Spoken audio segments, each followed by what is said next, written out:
তো hello guys, mister Rana businessman চ্যানেলে তোমাদের সবাইকে ওয়েলকাম জানাচ্ছি। আশা করি তোমরা সবাই অনেক ভালো আছো। তোমাদের সাপোর্টের জন্য আমিও সত্যি খুব ভালো আছি। তো ভাই লোক, তোমাদের জন্য আজকে অনেক সুন্দর একটা ব্যবসা নিয়ে চলে এসেছি। তরমুজের ব্যবসা করে মাসে 15,000 টাকা কী করে ইনকাম করবে সেটা এই ভিডিওতে বলবো। তার মানে বুঝতে পারছো আজকের ভিডিওটা তোমাদের জন্য অনেক বেশি পরিমাণে ইম্পর্টেন্ট। তাই ভিডিওটা একটু স্কিপ না করে ভিডিওটা লাস্ট পর্যন্ত দেখার চেষ্টা করো।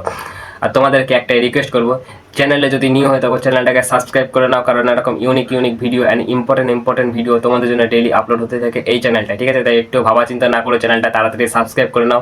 আর আমি ভিডিওটা তাড়াতাড়ি স্টার্ট করে দিচ্ছি। আর তোমরা যদি এই ভিডিওটা কেমন লাগলো নিশ্চয়ই কমেন্টে জানাবে লাস্টে, ঠিক আছে? এবার আগে শুনে নাও, এবার মন দিয়ে অনেক কথাই বলবো আমি, অনেক অপশন বলবো, অনেক ইম্পর্টেন্ট কথা বলবো, সব কিছুই অনেক ইম্পর্টেন্ট। তাই একটু মন দিয়ে শোনার চেষ্টা করো। সবার ফার্স্টে আমি 3টে রুলস বলছি তোমাদেরকে এই তরমুজের ব্যবসা করতে হলে। 3টে রুলস বেশি ইম্পর্টেন্ট না, জাস্ট একটু শুনে নাও। Small, big, normal. স্মল মানে অনেক ছোটোভাবে তুমি এই তরমুজের বিজনেসটা স্টার্ট করলে। নর্মাল মানে দোকানটার পিছনে হালকা আর কি খরচ করলে, যাকে আর কি বলা হয় মিডিয়ামভাবে স্টার্ট করা, ঠিক আছে? বিগ মানে অনেক বড়োভাবে তুমি এই তরমুজের বিজনেসটা স্টার্ট করলে। তোমরা হয়তো এখন ভাবছো এই 3টে রুলসের মানে কি। এই 3টে রুলসের মানে হচ্ছে, তোমার যদি সামর্থ্য থাকে তাহলে তুমি বড়োভাবে স্টার্ট করতে পারো, আর যদি সামর্থ্য না থাকে তাহলে তুমি ছোটো থেকে স্টার্ট করতে পারো, কোনো ব্যাপার নেই, ঠিক আছে? কারণ সবাই ছোটো ব্যবসায়ী থেকে বড় ব্যবসায়ী হয়ে ওঠে। তোমার যদি সামর্থ্য না থাকে ছোটো থেকে স্টার্ট করো, যদি সামর্থ্য থাকে বড় থেকে স্টার্ট করো, কোনো ব্যাপার নেই, ঠিক আছে? এটা কিন্তু পুরোপুরি তোমার উপর ডিপেন্ড করে। তাই আমি একে নিয়ে আর বেশি কিছু বলছি না। এবার কিছু আইডিয়া বলছি আমি। এই মানে তরমুজের ব্যবসা করতে হলে 5-6টা আমি আইডিয়া বলবো এখন। 5-6টা আইডিয়া অনেক ইম্পর্টেন্ট, একটু শুনে নাও মন দিয়ে। 1 নম্বর, এই তরমুজের বিজনেসটা বড় বাজারের মধ্যে স্টার্ট করতে পারো, ঠিক আছে? 1 নম্বর, এই তরমুজের বিজনেসটা একটা বড় বাজারের মধ্যে স্টার্ট করতে পারো, অনেক ডিমান্ডে থাকবে। 2 নম্বর, তুমি যদি গ্রামে থাকো তোমার গ্রামের মধ্যেও স্টার্ট করে দিতে পারো। তোমার গ্রামের মধ্যে তোমার বাড়িতে বা কোথাও একটা দোকান ভাড়া নিয়ে বা কোথাও একটা ভালো জায়গা চুজ করে এই বিজনেসটা চালু করে দিতে পারো, তোমার দোকানে অনেক ডিমান্ডে থাকবে। আর তুমি যদি আর কি শহরে থাকো মানে টাউনে থাকো, পুরো সেম তোমার বাড়িতে বা কোথাও একটা দোকান ভাড়া নিয়ে বা কোথাও একটা ভালো জায়গা চুজ করে তুমি এই বিজনেসটা দিয়ে দিতে পারো, অনেক ডিমান্ডে থাকবে, ঠিক আছে? ঠেলাই করেও বিক্রি করতে পারো, অনেক ডিমান্ডে থাকবে। তোমরা তো দেখেছো ঠেলাই করে সবাই সবজি ফল এসব বিক্রি করে, তুমিও কিন্তু ঠেলাই করে আর কি বিক্রি করতে পারো। তো রোডের পাশেও বিক্রি করতে পারো। তোমরা তো দেখেছো বড় বড় হাই রোড আছে, হাই রোডের পাশে কিন্তু সবাই সবজি ফল এইসব নিয়ে বসে। তুমিও কিন্তু হাই রোডের পাশে এসব সবজি ফল দেখেছো হয়তো। তো তুমিও কিন্তু হাই রোডের পাশে ঠেলাই করে বিক্রি করতে পারো এই তরমুজ, বা দোকান ভাড়া করে এটা স্টার্ট করতে পারো হাই রোডের পাশে এই তরমুজ, ঠিক আছে? বা নিজস্ব একটা দোকান খুলে আর কি তরমুজের বিজনেসটা স্টার্ট করে দিতে পারো এই হাই রোডের পাশে, ঠিক আছে? কী কী যন্ত্রপাতি লাগবে অ্যান্ড কী কী জিনিস লাগবে এই তরমুজের বিজনেস করতে গেলে সেটাই একটু আমি এখন বলবো, তাই একটু মন দিয়ে শোনার চেষ্টা করো। 1 নম্বর, ওজন মাপার মেশিন, যেটা আর কি অনেক বেশি পরিমাণে ইম্পর্টেন্ট। ওজন মাপার মেশিনের কাজ কি? ওজন মাপার মেশিনের কাজ হচ্ছে, তুমি যেই তরমুজগুলো আর কি বিক্রি করবে খরিদ্দারের কাছে, ওজন মেপে তারপরে তো বিক্রি করবে, তার জন্য ওজন মাপার মেশিনটা কিনে নেওয়া অনেক ইম্পর্টেন্ট, ঠিক আছে? তারপরে ঝুড়ি প্লাস বালতি, এগুলো অনেক ইম্পর্টেন্ট। তুমি যদি ভাবছো দোকান ভাড়া নিয়ে আর কি স্টার্ট করবে তাহলে তোমার ঝুড়ি প্লাস বালতি লাগবে। ঝুড়ির কাজ হচ্ছে আর কি তরমুজগুলো রাখার জন্য, আর বালতির কাজও অনেক। তাই ঝুড়ি প্লাস বালতি যত তাড়াতাড়ি পারছো কিনে নাও। ক্যালকুলেটার, যেটা অনেক ইম্পর্টেন্ট বাট বেশি ইম্পর্টেন্টও না। ক্যালকুলেটারের কাজ কি? ক্যালকুলেটারের কাজ হচ্ছে, তুমি যদি ভাবছো এই তরমুজের ব্যবসাটা অনেক বড়োভাবে স্টার্ট করবে তাহলে তোমার লাগবে ক্যালকুলেটার, তাড়াতাড়ি হিসেব করার জন্য। আর তুমি যদি ভাবছো এই তরমুজের ব্যবসাটা অনেক ছোটোভাবে স্টার্ট করবে তাহলে তোমার ক্যালকুলেটার না হলেও কোনো প্রয়োজন নেই, এটা কিন্তু পুরোপুরি তোমার উপর ডিপেন্ড করছে। তাই এটা নিয়ে আমি আর বেশি কিছু বলছি না। তাই ক্যালকুলেটার কিনলেও কিনতে পারো, না কিনলেও কিনতে পারো, ঠিক আছে? প্লাস্টিক, যেটার অনেক বেশি পরিমাণে ইম্পর্টেন্ট। প্লাস্টিকের কাজ কি? প্লাস্টিকের কাজ হচ্ছে, তুমি যে তরমুজগুলো খরিদ্দারের কাছে বিক্রি করছো প্লাস্টিকে করে, তারপর তো বিক্রি করবে, তার জন্য প্লাস্টিকটা লাগবে, অনেক বেশি পরিমাণে ইম্পর্টেন্ট। তাই প্লাস্টিকটা যত তাড়াতাড়ি পাচ্ছ কিনে নাও। লাইট প্লাস ফ্যান, যদি তুমি দোকান ভাড়া নিয়ে আর কি স্টার্ট করতে চাইছো তাহলে তোমার লাইট প্লাস ফ্যান লাগবে। আর যদি ঠেলাই করে বিক্রি করতে চাইছো তাহলে লাইট প্লাস ফ্যান কিন্তু লাগবে না। আর যদি দোকান ভাড়া নিয়ে আর কি স্টার্ট করতে চাইছো তাহলে লাইট প্লাস ফ্যান লাগবে। লাইটের কাজ হচ্ছে আলোর জন্য, আর ফ্যানের কাজ হচ্ছে হাওয়ার জন্য, ঠিক আছে? ব্যানার, যেটা আর কি অনেক ভেরি ইম্পর্টেন্ট। তুমি যদি ভাবছো একটা দোকান ভাড়া নিয়ে এই তরমুজের বিজনেসটা স্টার্ট করবে তাহলে তোমার লাগবে ব্যানার। ব্যানারের কাজ কি আমি বলছি একটু ভালো করে ক্লিয়ার করে। আমার নাম যেমন রানা, ঠিক আছে? এরকম তোমার নাম দিয়ে তোমার দোকানের সামনে একটা ব্যানার টানিয়ে দাও, যে আমার নামটা যেমন রানা, এক্সাম্পল দিচ্ছি আমি তোমাদেরকে, রানা তরমুজের শপ বা দোকান, এরকম তোমার নাম দিয়ে একটা ব্যানার টানিয়ে দাও তোমার দোকানের সামনে, অনেক ইউনিক লাগবে, অনেক সুন্দর লাগবে, ঠিক আছে? তাই একটা ব্যানার টানানো অনেক বেশি পরিমাণে ইম্পর্টেন্ট, ঠিক আছে? তাই ব্যানারটা টানিয়ে নাও। তো তোমাদের মনে হয় তখন একটা প্রশ্ন আসছে যে গ্রামে এবং শহরে দোকান ভাড়া কত করে নেবে? তোমাদের মনে হয় তখন অনেক বেশি পরিমাণে প্রশ্ন আসছে, গ্রাম এবং শহরে দোকান ভাড়া কত করে নেবে, সেটা একটু ক্লিয়ার করে তোমাদেরকে বলা যাক।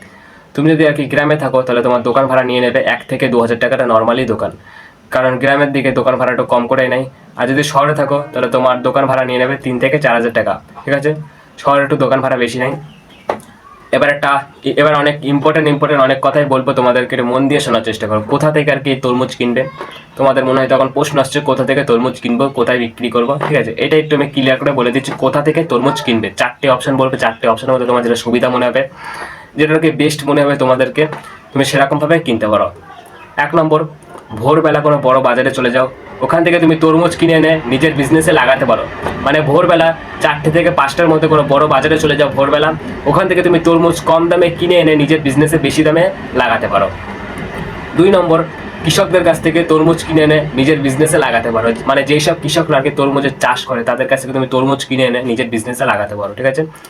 আর 3 নম্বর, তোমরা তো দেখেছো বড় বড় কারখানা আছে, ওখান থেকে তরমুজ অন্য অন্য দেশে বা অন্য অন্য রাজ্যে বা অন্য অন্য কোথাও সাপ্লাই করা হয়, ওখান থেকে তুমি তরমুজ কিনে এনে নিজের বিজনেসে লাগাতে পারো, কম দামে কিনে এনে বেশি দামে বিক্রি করবে, এটাই আর কি কথা। আর 4 নম্বর, তুমি নিজে তরমুজের চাষ করে নিজেই বিক্রি করতে পারো, ঠিক আছে? 4টে অপশন বললাম তোমাদেরকে, 4টে অপশনের মধ্যে তোমার যেটা বেস্ট মনে হলো, যেটা ভালো মনে হলো, তুমি সেরকমভাবে কিনতে পারো। কত টাকা লাগবে এই বিজনেসটা করতে গেলে তোমাদেরকে সেটা একটু ক্লিয়ার করে বলা যাক। তুমি যদি ভাবছো এই তরমুজের ব্যবসাটা অনেক ছোটোভাবে স্টার্ট করবে তাহলে তোমার লাগবে 10 থেকে 20,000 টাকা, ঠিক আছে? যদি ভাবছো অনেক ছোটোভাবে স্টার্ট করবে, আর যদি ভাবছো যে মিডিয়ামভাবে এই তরমুজের বিজনেসটা স্টার্ট করবে তাহলে তোমার লাগবে 20 থেকে 25,000 টাকা, ঠিক আছে? আর যদি ভাবছো অনেক বড়োভাবে এই তরমুজের বিজনেসটা স্টার্ট করবে তাহলে তোমার লাগবে 30 থেকে 35,000 টাকা। আমি যেই সব দাম বললাম এই সব দামে তুমি কমেও স্টার্ট করতে পারো, বেশিতেও স্টার্ট করতে পারো, ঠিক আছে? এটাগুলো পুরোপুরি তোমার সামর্থ্যের উপর ডিপেন্ড করে, আমার উপর ডিপেন্ড করে না। তোমার যত সামর্থ্য আছে তুমি সেরকমভাবে স্টার্ট করতে পারো, কোনো ব্যাপার নেই। দিনে ও মাসে কত টাকা ইনকাম হবে এই তরমুজের বিজনেস থেকে তোমাদেরকে সেটা একটু বলে দিচ্ছি, তোমাদেরকে সেটা একটু বলা যাক, ঠিক আছে? এই তরমুজের বিজনেস করে দিনে আশা করি 500 টাকা ইনকাম হয়ে যাবে, ঠিক আছে? আশা করছি 500 টাকার বেশি ইনকাম হবে, তাও আমি 500 টাকায় ধরে রেখে দিচ্ছি। দিনে যদি তোমার 500 টাকা করে ইনকাম হয় তাহলে তোমার মাসে ইনকাম হয়ে যাচ্ছে 15,000 টাকা। মানে বুঝতে পারছো অনেক সুন্দর একটা ব্যবসা তোমরা করলেই করতে পারো, ঠিক আছে? কোথায় বেশি চলবে এই তরমুজের ব্যবসাটা? বড় বাজারের মধ্যে ঠেলাই করে বিক্রি করতে পারো, রাস্তার ধারেও বেশি চলবে। আর তুমি যদি গ্রামে থাকো তোমার গ্রামের মধ্যেও দিয়ে দাও, অনেক বেশি চলবে। তোমার শহরের মধ্যেও দিয়ে দাও, তুমি যদি টাউনে থাকো তোমার টাউনের মধ্যে কোথাও একটা জায়গা চুজ করে দিয়ে দাও, ভালো চলবে। যেখানে আর কি বেশি চলবে সেখানেই দাও, এমন একটা জায়গায় দাও যেখানে আর কি বিক্রি হবে, এমন একটা জায়গায় দিও না যেখানে আর কি বিক্রি হবে না। কাস্টমারের সাথে কিছু টিপস দিচ্ছি তোমাদেরকে, কিছু টিপস একটু শুনে নাও, অনেক ইম্পর্টেন্ট। নিয়মিত দোকান খোলা, মানে তুমি যদি ভাবছো আজকে সকাল 8টার সময় দোকান খুলবে তাহলে কালকে সকাল 8টার সময়, পরশু দিনও সকাল 8টার সময়, এরকম করে দোকান খুলবে না যে আজকে 9টার সময়, তারপর দিন 2টার সময়, তারপর দিন 5টার সময়, ঠিক আছে? এরকম করে দোকান খুলে কিন্তু কোনোদিনই হবে না তোমার দোকান সাকসেসফুল। তাই নিয়মিত দোকান খোলার চেষ্টা করো। কাস্টমারের সাথে কোনোদিনই খারাপ ব্যবহার করবে না, কারণ একটা কাস্টমারের সাথে খারাপ ব্যবহার করলে সে কিন্তু তোমার দোকানে কোনোদিনই আর আসবে না। তাই কাস্টমারের সাথে ভালো ব্যবহার করার চেষ্টা করো। কাদের জন্য এই ব্যবসাটা বেস্ট? যারা ভাবছো কম টাকার মধ্যে ভালো একটা বিজনেস চালু করবে তাদের জন্য পুরো পারফেক্ট একটা বিজনেস। গ্রাম এবং শহরের জন্য পুরো বেস্ট একটা বিজনেস নিয়ে চলে এসেছি, ঠিক আছে? তো সব কিছু বলা কমপ্লিট হয়ে গেছে আমার। আর যদি কিছু বোঝানোর বাকি থাকে নিশ্চয়ই আমাকে কমেন্ট করে জানিয়ে দিও। আমি সব কিছু কিন্তু অপশনে ভালো করে তোমাদেরকে বুঝিয়ে দিয়েছি। আরও যদি কিছু বোঝানোর বাকি থাকে এখনও তোমাদেরকে বলছি, জাস্ট কমেন্ট করে বলে দাও এটা আমি বুঝতে পারিনি, তোমাকে আমি নিশ্চয়ই একটা শর্ট ভিডিও বানিয়ে ভালো করে বুঝিয়ে দেবো। তো আজকের ভিডিওটা আমি বেশি লং করছি না, ভিডিওটা আমি এখানে শেষ করবো। আবার নেক্সট ভিডিওতে তোমাদের সঙ্গে দেখা হচ্ছে।